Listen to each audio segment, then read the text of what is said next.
What is your name? Jane. Where are you from? England, UK. What about this Hasan Manzil? Very beautiful. Very beautiful. Thank you so much. Welcome. Thank you. সম্মানিত viewers, আসসালামু আলাইকুম। ইতিমধ্যে আমরা ঐতিহাসিক হাসান মঞ্জিলের গেটে প্রবেশ করছি। আজকে ঐতিহাসিক হাসান মঞ্জিল সম্পর্কে আপনাদের সামনে বিস্তারিত তুলে ধরছি। হাসান মঞ্জিলের ইতিহাস ও ঐতিহ্য সম্পর্কে সম্মানিত ভিউয়ার্স শুনুন ও পুরো ভিডিওটা দেখুন। দেখতে পাচ্ছেন আমরা হাসান মঞ্জিলের ভিতরের অংশে ঢুকছি এবং হাসান মঞ্জিলের আঙ্গিনা কত সুন্দর ফুলের বাগান, চতুর্দিকে সজ্জিত। আমরা ইতিমধ্যে হাসান মঞ্জিলের জাদুঘরে ঢুকতে যাচ্ছি। আপনার সাথে থাকুন, দেখুন গরিবময় অতীতের নীরব সাক্ষী হাসান মঞ্জিল, যে স্থাপত্য লুকিয়ে আছে বাংলার ঐতিহ্যের হাজারো গল্প। দেখতে পাচ্ছেন কত দর্শনার্থী পর্যটকরা ভিতরে প্রবেশ করছে।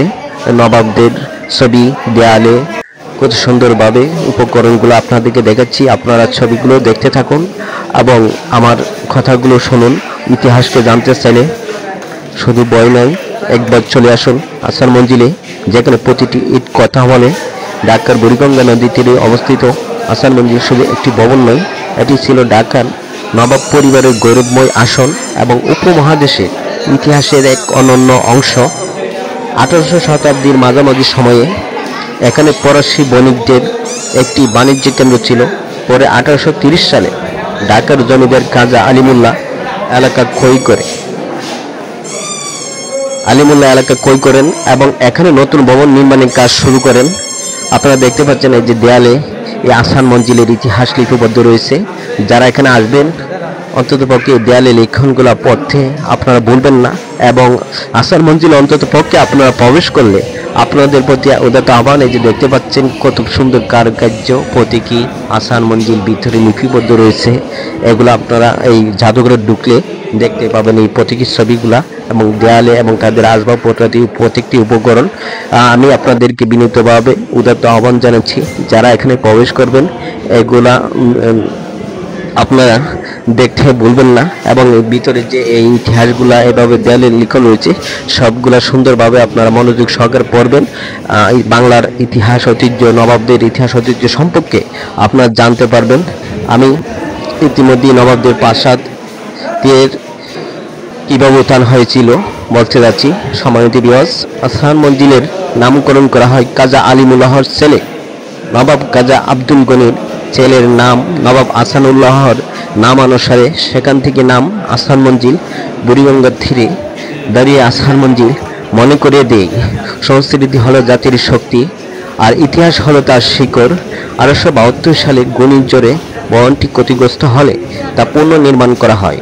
তখনই প্রাসাদের স্থাপত্যে Indo European renaissance revival style যুক্ত হয়ে আরও অলংকারিক রূপ পায়। আপনারা দেখুন এই যে নবাবদের সিংহ, এই সিংগুলা যে কীভাবে তারা তাদের ঐতিহ্যগুলা যে দর্শনার্থীরা দেখতে যাচ্ছে, আপনারা আসলে এগুলা দেখতে পারবেন। দুতলাতেও আপনাদেরকে নিচতলায় দেখতে যাচ্ছি, দুতলাতেও নিয়ে যাব, উপরের অংশগুলো আপনাদেরকে ঘুরে দেখাবো। সম্মানিত ভিউয়ার্স, আপনারা দেখতে থাকুন। রাজনৈতিক ও সামাজিক কেন্দ্র হিসেবে হাসান মঞ্জিল ছিল নবাব পরিবারের প্রধান বাসগৃহ, রাজনৈতিক ব্যক্তিদের মিলনস্থল, ব্রিটিশদের সঙ্গে গুরুত্বপূর্ণ বৈঠকের কেন্দ্র ছিল। এখানে বহু ঐতিহাসিক বৈঠক অনুষ্ঠিত হয়েছে, যার মধ্যে কিছু সিদ্ধান্ত ঢাকার সামাজিক ও রাজনৈতিক কাঠামোকে প্রভাবিত করেছে। সম্মানিত ভিউয়ার্স, হাসান মঞ্জিল শুধু একটি প্রাসাদ নয়, এটি ঢাকার ইতিহাসের রঙে আঁকা এক জীবন্ত স্মৃতি। পাক ভারত বিভাজনের পর যে হাসান মঞ্জিল কখন পতন হয়েছিল সে সম্পর্কে আপনাদেরকে বলছি। উপমহাদেশের পাক ভারত যখন ডিভাইডেড হয় 1947 সালে বিভাজন দ্বিজাতি তত্ত্বের ভিত্তিতে, তখন নবাব পরিবারের ক্ষমতা অর্থনৈতিক অবস্থার অবনতি হয়, ফলে প্রাসাদটি ধীরে ধীরে জীর্ণ হয়ে পড়ে। এক সময় ভবনটি প্রায় ধ্বংস হওয়ার মতো অবস্থায় চলে যায়। আপনারা এখন দেখতে পাচ্ছেন, দেখেন নবাবদের সাথে যারা সম্পৃক্ত ছিল প্রত্যেকটি নবাবের ছবি এখানে একাকারভাবে একটি ছবিতে আপনার খণ্ডায়িতভাবে দেয়ালে দেখতে পাচ্ছেন প্রতীকীর ছবিগুলা কত সুন্দরভাবে।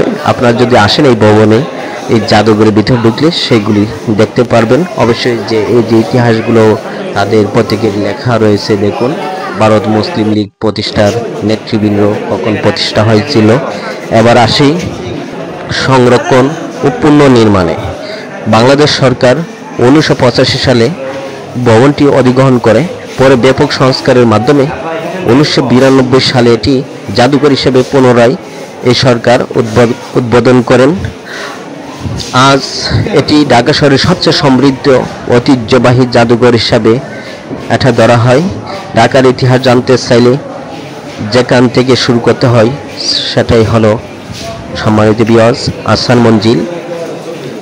স্থাপত্য বৈশিষ্ট্য সম্পর্কে শুনুন। আবার আপনারা দেন স্থাপত্য এবং বৈশিষ্ট্য দুই ভাগে বিভক্ত ছিল।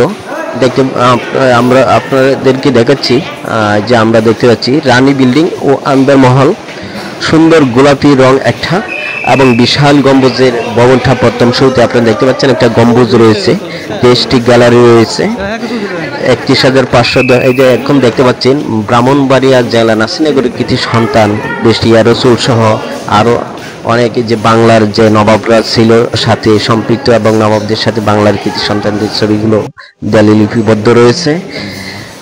1900 দেখতে পাচ্ছেন নবাবদের কত ঐতিহ্যবাহী উপকরণ, চেয়ার, 19 শতাব্দীর আসবাবপত্র ও দেখতে পাচ্ছেন নবাব পরিবারের বিভিন্ন সামগ্রী প্রদর্শিত রয়েছে। ঢাকার ঐতিহ্যের প্রাণ, নবাবদের স্মৃতি আর স্থাপত্যের সুধা সেই আহসান মঞ্জিল। সো বর্তমানে আহসান মঞ্জিল এটি আজ ঢাকার ঐতিহ্যের প্রতীক, পর্যটকদের প্রধান আকর্ষণ। কারণ এখানে দেশি বিদেশি, আজকেও আমরা যে এখানে আসছি অনেক বিদেশিদের সাথে আমার দেখা হয়েছে। নিম্নে বিদেশিদের আমি সাক্ষাৎকারও দিচ্ছি, আপনারা পুরো ভিডিওটি দেখুন। বিদেশিরা বাংলাদেশ অবস্থান করলে এটা প্রধান আকর্ষণ হিসেবে ইতিহাস ঐতিহ্য জানার জন্য এখানে চলে আসেন দেখার জন্য। ব্রিটিশ ভারতের অন্যতম সুন্দর সেই স্থাপত্যকৃতি, বাংলাদেশের ইতিহাস সংস্কৃতি ও নবাব পরিবারের জীবনধারার জীবন্ত সাক্ষ্য, বুড়িগঙ্গার বুকে লালিমায় ঢেকে থাকা ইতিহাসের অমলিন সাক্ষ্য এই আহসান মঞ্জিল।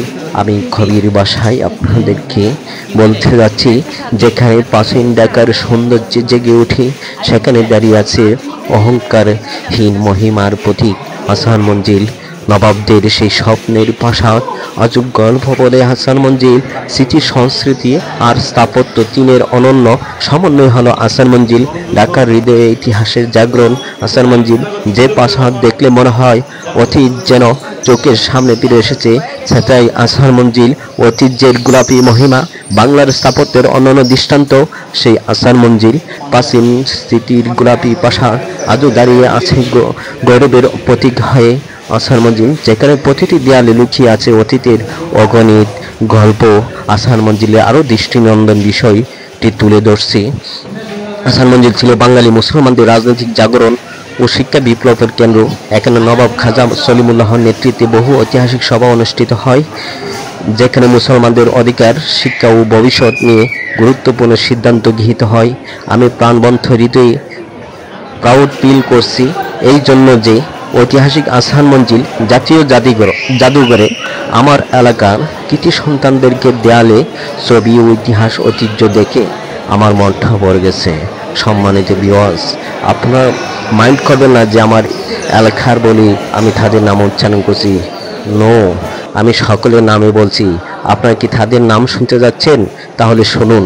উপমহাদেশের প্রথম রাজনীতিবিদ নওয়াব স্যার সৈয়দ শামসুল হুদা মুসলমানদের শিক্ষা ও রাজনৈতিক অধিকার নিয়ে আহসান মঞ্জিলের সবচেয়ে প্রভাবশালী কণ্ঠ ছিলেন।